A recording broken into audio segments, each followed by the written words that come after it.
How many of you have heard of the dairy checkoff program? One sort of, okay. In contrast, how many of you have heard of the Got Milk or the Milk Mustache ads? Yeah, you've all seen those, right? Those ubiquitous ads. Okay, well, this presentation is to show you where that comes from and why checkoff programs are really important. And, you know, I've been following these issues, politics of meat and dairy and the junk food industry in general, for a lot of years, and I've done various exposés. And last year I decided I really wanted to hone in on dairy.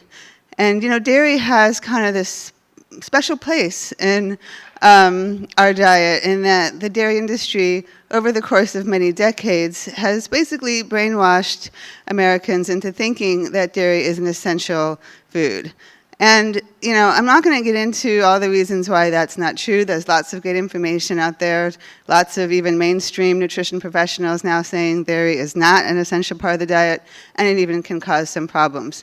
What I wanted to do for this research, instead of getting into that debate, and it is still hotly contested, mostly thanks to, you know, the misinformation brought to you by those who are paid by the dairy industry, I wanted to get into this issue of how Americans are consuming dairy products, because, you know, the dairy industry wants us to think that, oh, it's just this pure glass of milk, and that's, you know, nature's perfect food. And, you know, whether or not that's true, it turns out that really most Americans aren't consuming just a glass of milk. They're consuming dairy in very unhealthy ways, and dairy is a vector, really, for the least healthy components of our diet. And so that's what I set out to show in this report. So this slide shows how, as milk consumption has declined, cheese consumption has increased, right? So the dairy industry has been very concerned for years about how fluid milk, this is how the industry talks about it, how fluid milk sales have been on the decline, and that's what that first chart shows, a marked decline in fluid milk sales. Almond milk has been exploding in recent years, and other forms of non-dairy milks. But at the same time, the dairy industry isn't just, you know, giving up. They're finding other ways to promote their products. In other words, other ways that that cow's milk can be put into the food supply. And so that's what the chart on the right shows. That's good, thank you. That as dairy fluid milk has declined, cheese has increased. So, and this is per capita consumption over about, looks like a 6-year period. So let's look at specific types of dairy consumption patterns. So consumption of milk as a beverage has decreased 50% since 1909. That's a huge percentage for any industry. But it turns out half the milk supply actually goes to make 9 billion pounds of cheese, that's a lot of cheese, and then 1.5 billion gallons of frozen desserts, which mostly means ice cream. And this statistic kind of blew me away, that half of all milk is consumed either as flavored milk, right, which comes with a lot of cereal, flavored milk which comes with a lot of sugar, cereal which comes also with a lot of sugar, and then, or in a drink like coffee, and of course, you know, a lot of people are also putting, more sugar in their coffee drink. So again, this is just to defy the notion that dairy, again, whether you think it's good for you or not, is being consumed in healthful ways. And so this is to show you what I was saying earlier about how dairy is used as a vehicle for saturated fat and added sugar. So it turns out that cheese is the single largest source of saturated fat in our diet. So the federal government tracks, you know, where the types of foods that Americans eat and where we're getting various components of food. And you might have thought beef, right? Also, obviously, a big component of saturated fat in the diet would have been number one. But no, actually, cheese is above beef when it comes to where Americans are getting unfortunate amounts of saturated fat in their diet. And then dairy turns out to be a pretty damn good vector of sugar, and this statistic is also pretty mind-boggling. 11% of all sugar. So when you think about all the ways that the sugar industry has to, you know, get into the food supply, besides just selling plain sugar, obviously soda is a huge component of where sugar goes. Many other products, almost every product now in the supermarket has some form of sugar or amount of sugar. But 11%, I mean, that's a huge percentage, is going just for dairy products. Okay, so what does the government have to say about dairy? Well, big surprise, the federal government has decided, thanks to heavy-duty lobbying by the dairy industry, that dairy is an essential nutrient. And so even with the revision of the dietary guidelines, the last round, which gave us a pretty good pictorial, actually, for the federal government to, tell us to make up half your plate of fruits and vegetables, that was a big victory. I mean, common sense, and we've known it for years, but for the government to finally show us that was a big deal. But what's interesting about the pictorial is that you'll see, fruits, vegetables, grains, proteins. These are general concept foods. Protein is actually a nutrient. But there's one food on there that's a specific type of food, which is dairy. And it's so important to realize the power of the dairy industry lobby to get itself recognized essentially as a food group and even as a nutrient, right? So what the dairy industry is doing is equating the legitimate nutrients that happen to be contained in dairy, like calcium, like some protein, and then flipping that in your mind to just thinking dairy, right? And that's what the government has basically adopted. So in other words, you don't see under grain, it would be like instead of the grains category, it said rice or quinoa, right? Or under the protein category even, if it said steak. I mean, that's how ridiculous it is to have the word dairy as its own, essential part of, again, this is what the government says we should be consuming every single day. And not just once a day, but 3 cups, 3 servings per day of dairy. And by the way, that number was increased in the last version of the Dietary Guidelines for Americans revisions. It used to be 2 cups a day. And the dairy industry fought to get this huge increase, right? From 2 cups to 3 cups per day in the last revision. And, there was some excuse made about how Americans aren't getting enough, I think it was potassium or magnesium, one of those. I never remember because I just eat a variety of foods and don't think about it. But the point is to have that kind of an increase when we can get these nutrients from plenty of other foods is rather absurd. I will say that soy is, hidden in there in the dairy group, so the federal government has recognized that soy milk can be an alternative to dairy milk, but it's certainly not shown in this pictorial, which is the most common thing that we see with how the federal government tells us how to eat. And by the way, we're actually in the middle of a revision right now with the 2015, so the Dietary Guidelines for Americans are revised once every 5 years. So, and then in this case, the My Plate, this is the pictorial version. People sometimes confuse it used to be the food pyramid. We went through a few iterations with that. But this is the pictorial version of the Dietary Guidelines. They're not actually the same. So what's happening now is, it's the 5-year cycle is now. So the committee has spent 2 years as an advisory committee, a scientific advisory committee, that spent the last 2 years looking at the research. And so their charge is to look at the latest research to see what needs to be revised in our dietary guidelines for Americans. Well, the dairy industry is pretty happy because the committee hasn't really bothered to make any recommended changes to the current 3 cups a day serving, recommendations for your daily requirements. There's a big fight, though, we can talk about this later during Q&A if you like, over meat. So the scientific committee actually said, big surprise or big shock scientifically, that we should be consuming less meat. And the meat industry is going ballistic over that. So it's going to be very interesting to see how that turns out. But dairy is still A-OK as far as the science, so-called science, to say. So another way that the dairy lobby has had a lot of influence over our federal government policy is in federal food programs. So, again, thinking about school food, what's interesting about that school lunch tray is that the school food meal guidelines require, sensical things like certain amounts of protein, certain amounts of nutrients, et cetera. And then guess what? Milk. So once again, substituting the concept of nutrients for an actual food product. I mean, it would be like saying, well, kids need to get more carbs, so let's require bread. I mean, which doesn't make sense nutritionally, but, the federal government has gone along with this idea that, well, because, kids need calcium, we're going to require dairy. I mean, it really makes no sense. And yet, every child is required. So when they are handed their lunch tray, they have some choices for what they can take, but they absolutely have to take a container of milk. It's called required. It's a required component of the school food tray. And what that means is that the school will not get reimbursed. And that's the whole name of the game, is that the federal government spends a lot of money every year reimbursing schools, public schools, that participate in the school meal program.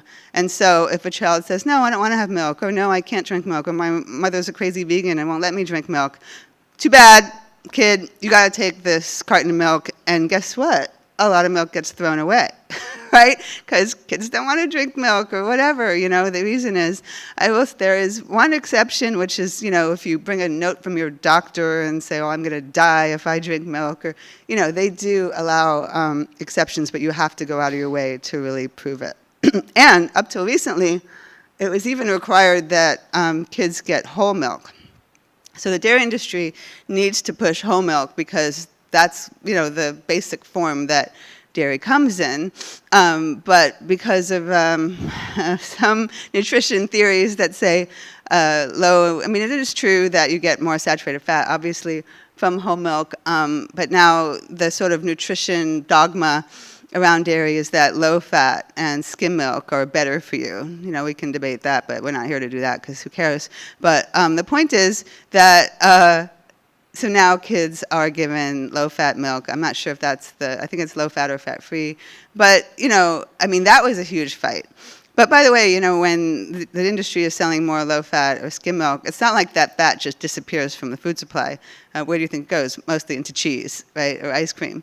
So it's kind of a, a misperception that, oh, Americans are drinking more skim milk, so that's good for them. Well, not if they're, transferring it over to their double cheese pizzas, which is pretty much what happens. Okay, so now we want to get into the checkoff program that I mentioned earlier that most of you haven't heard of. And it's so important. And, it's like this hidden, and lots of this stuff, of course, is hidden. That's why I'm here to expose it for you. And the milk mustache ads, these kind of generic ads that you've all seen for decades, are paid for through this federal program called, there are two separate ones, but they're checkoff programs. So milk and dairy checkoff programs. The federal government mandates collections of industry fees for checkoff programs to promote milk and dairy. And so this is just an image from the dairy industry trade group that's promoting it to its members. Dairy checkoff works, hooray. And just to give you a sense of how effective this is, checkoff efforts help sell more than 7 billion additional pounds of milk. So the industry measures how well this money is being spent. In other words, for every dollar that gets put into the program by industry members, what's the return on investment? What kind of what are we seeing in terms of increased sales? And that's the whole purpose, right? To sort of address and counter this slide that the industry is seeing. I mean, it was, the checkoff program existed around the time that the slide was happening, and many other checkoff programs exist. But, of course, in the era of sliding sales, the checkoff program is crucially important. And so to see that it was resulting in this effort to sell an additional 7 billion pounds of milk, even just in 1 year, shows you how effective this is. And so, the point, why it's important, it's not like, obviously Coca-Cola and the private companies and even some, private milk companies have their own marketing budgets, right? I mean, I don't like the fact that Coca-Cola spends $1 gazillion a year marketing, especially to children, but that's their right as a, private entity, as a corporation doing business in America. They can certainly market their products. What this is a government-mandated advertising program. Okay, that's what makes this really important and really absurd. So the Congress has passed a law that says every member of the dairy industry is required to put in, and it's based on their production. So based on their pounds of output of dairy, they're assessed this fee. And they are required by law to put money into this pot, which obviously creates a huge pool of money.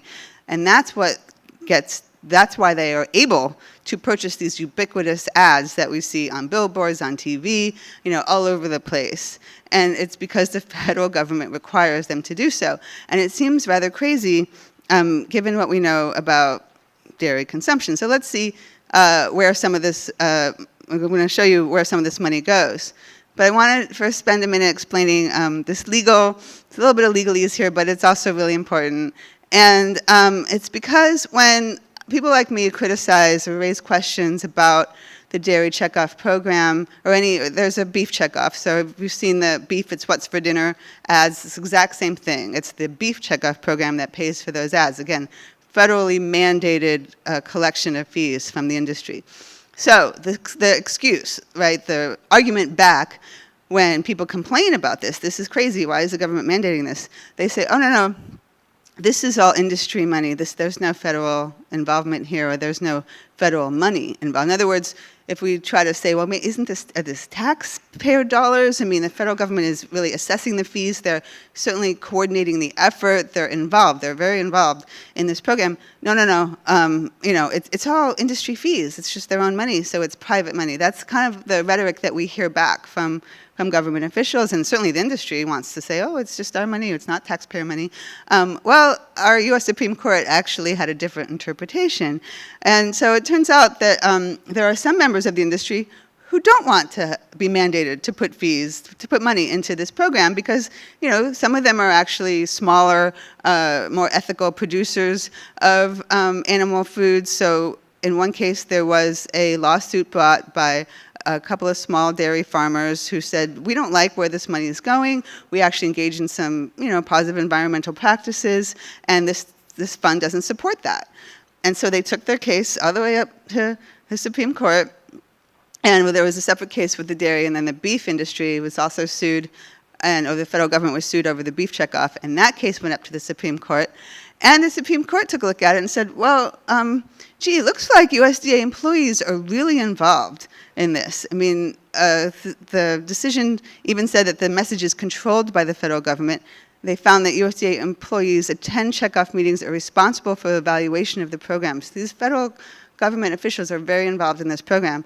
And so what that meant was that it was upheld as what's called government speech. So the reason I'm telling you this is that, if you ever have a conversation with someone at USDA and they say, oh, no, that's, just industry fees, that's not a government program, you can tell them that the Supreme Court found that it's a government program, okay? So whether or not that's really true or the right outcome, because actually I don't think it's the right outcome, I think the guys who are suing, saying, hey, this is not fair, this is actually a violation of the industry members' First Amendment rights. And so there's something under First Amendment law called compelled speech. So if the government says you have to say something, you have to put a label on, or you have to put money into this fund, they have to have a really good reason for doing that. Otherwise, it's not allowed, right? Because we upheld this idea of having a right to say what we want.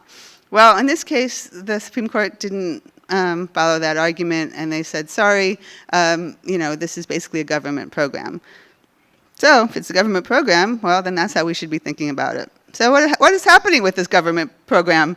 Well, here's a few examples. So again, the Got Milk ads, the milk mustache ads have been so ubiquitous, and it's always interesting to me to see which celebrities sign up, and many celebrities, sports figures, have signed up over the years. Obviously, they're probably paid a handsome fee for, and of course, by the way, it's not just milk. I mean, they've done some exposing of how do they get those milk mustache, how do they get that white to stay on their lips? They just use glue. I mean, it's, hocus pocus, right? So, the irony here is that many populations, most of the world, in fact, can't even tolerate milk. They're either allergic to it or lactose intolerant. And so to have, so many ads being done by members of populations, like most African Americans, like many Asian Americans, that simply don't tolerate milk. I mean, in most of Asia, they don't consume milk, certainly not in the volumes that we do here. And yet, we see all populations engaging in these ad campaigns. There's a newer, so the milk mustache ads and the got milk ads are kind of yesterday. I think the milk mustache ads might hang around, but got milk has now been replaced by this brand new campaign the industry is calling Milk Life. And again, this is definitely in response to the falling sales of fluid milk. And so they're trying to promote this idea that, milk has lots of protein, because protein is sort of the hot nutrient right now, right? Everyone's obsessed with getting enough protein, even though, it's easy to do eating a variety of plant foods. But, these ads are meant to show that, milk will make you do magical things. And then another really important part of how the checkoff program is supposed to work, but in reality doesn't, is that the actual language of the statute says that checkoff funding is a generic dairy product promotion fund to fund promotions aimed at promoting dairy consumption and protecting the good image of dairy farmers. I love that. Never mind all the horrible things that happen to dairy cows and the environmental destruction that goes on in factory dairy farms. That's not what this program is about. Dairy products in the dairy industry. So generic is the key word here. So the concept of a checkoff program is to engage in generic advertising. So, that's what the Got Milk ads are, of course. They're not brand specific. They're just promoting milk in general. But it turns out that many checkoff partners, as are depicted here, there's a few brands in there, right, that you would recognize. And so there are many, many examples. And, this is all in the USDA's reporting on where the checkoff money is going. So in other words, this program that's supposed to really be used for generic marketing and even some research activities is actually being used to promote specific brands. I'm going to give you some more examples. So one of my favorites is how the dairy checkoff program was used to develop this product called the 3-cheese stuffed crust pizza. I mean, there's not enough cheese on top of the pizza. Now they have to find ways to stuff cheese inside the pizza dough. And development of new products is actually a really key component to the dairy checkoff program. So, new products are really important to the food industry. People get bored with the same old pizza. You gotta come up with a new pizza with another cheese and stuff somewhere else. And so this is, one of the examples of a new product formulation that came out of dairy checkoff money with Pizza Hut, obviously a brand. And then similarly, Domino's. Domino's has been a big recipient of checkoff money. And so in this case, the dairy industry teamed up with Domino's for what they call a legendary partnership, and to the tune of $35 million in checkoff funds over just that 3-year period, 2009 to 2011. And then they even figured out this cost-benefit ratio, which I love, which is, again, for every dollar spent, what was the return on that investment? And so they found a 7.7 to 1 benefit cost ratio, so that for every dollar spent, there were $7 in return sales. I mean, that's huge. If you talk to anyone in marketing, getting that kind of return is, pretty rare. And again, they develop new cheeses, new lines. And then the other really important part, it's not like, when the dairy program or the checkoff program works with one brand, that's it, great for that company. It actually reverberates throughout the entire industry. So of course, particularly pizza, and by the way, pizza is ubiquitous and actually the most popular food among children of a certain age. And so the point is, it's very competitive, right? Obviously, Pizza Hut, Domino's, they're all just always vying to get a leg up on each other. So when one company comes out with, a new product or new product line or does something different, adds a 4th cheese to their 3 cheeses, then that means other companies have to follow suit in some way or another. They got to keep up. They got to create their own similar product and so forth. So it reverberates widely. And then this is the most disturbing, well, there's lots of disturbing parts of the report, but this one in particular, is with Domino's, and I'd heard about this Smart Slice program some years ago when it came out, and it's basically Domino's promoting itself in schools. And so why they call it the Smart Slice is because it did have some changes in its nutrition profile to meet the improved nutrition guidelines of the school meal program. So like they'll, put some whole grains in the crust and perhaps lower the saturated fat content and salt. So, they will tweak the nutrition profile. Still not really a healthful food, but the point is they will make it so that it will fit into the federal nutrition guidelines. And this particular version of that, the Smart Slice, was specifically developed with checkoff programs. And then, Domino's does, of course, a huge promotion in schools to get school food nutrition directors to purchase the product. And so again, this is a way to obviously get Domino's brand infiltrated into schools. And what's really interesting, some nutrition folks might say, well, it's a good thing to have Domino's, improve its nutrition profile of the pizza. But what's funny is, and I went to the school nutrition trade show a couple years ago and talked to the Domino's guy, and he said that, I said, well, when you create this, healthier, arguably healthier version of pizza, do you have it available like in general? Can anyone order the, half whole wheat, half of the grains being whole wheat grain crust and lower saturated fat? Oh, no, this is just for the schools. So they're keeping their full-on fat, totally white flour pizza for everyone else. They're just creating this special version that's only going to schools. And, I would feel a little bit better about it. I wouldn't be thrilled about it, but if at least it helped, kind of make the rest of their product line healthy, then, that would be better. But no, they're not doing that. I also learned, by the way, from that little visit with the Domino's guy, that the way it works is with the schools is that they have locations set up near schools. So I thought it would be like a whole separate thing, maybe frozen.